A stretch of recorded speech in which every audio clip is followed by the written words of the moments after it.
τη δύναμη της προσευχής της μάνας. Κρατάει την Εκκλησία όρθια. Η προσευχή της γιαγιάς, του παππού, της μάνας, του πατέρα δεν κρατάει μόνο όρθια τα παιδιά και τα εγγόνια, κρατάει όρθια την Εκκλησία του Χριστού. Αυτό είναι το συμπέρασμα. Μπορεί να είναι μια μάνα ή μια γιαγιά αγράμματη, αλλά είναι η ψυχή της γεμάτη Χριστό. Πλημμυρίζει, που μπροστά της ένας δεσπότης με τα παράσημα, τα χρυσά, την επιβλητικότητα. Δεσπότης σου λέει, μπροστά της ένα δεσπότης μοιάζει σαν μυρμηγκάκι πνευματικό. Γιατί η αγράμματη μάνα, η αγράμματη γιαγιά δεν μιλάει για Χριστό, σιωπά.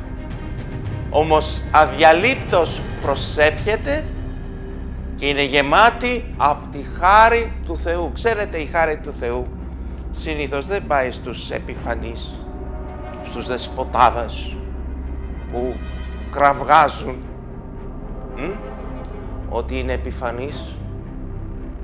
Στους ταπεινούς πηγαίνει, σε αυτούς που δεν δίνει σημασία, στους διαχριστών σαλούς πηγαίνει, σε αυτούς που θεωρούς τρελούς, αλλά είναι όμως τρελοί για τον Χριστό.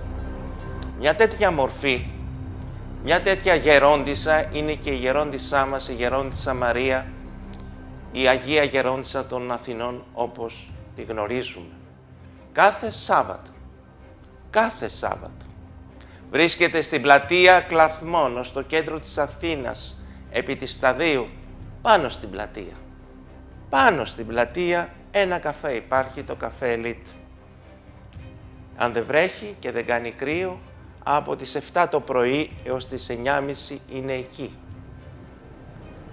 Ενίοτε, νωρίς το πρωί, πηγαίνει δίπλα στη στοά Ελίτ, πριν βγει στην πλατεία, και γύρω της τα πνευματικά της τέκνα σαν κλωσόπουλα ρουφούν την αγιότητα.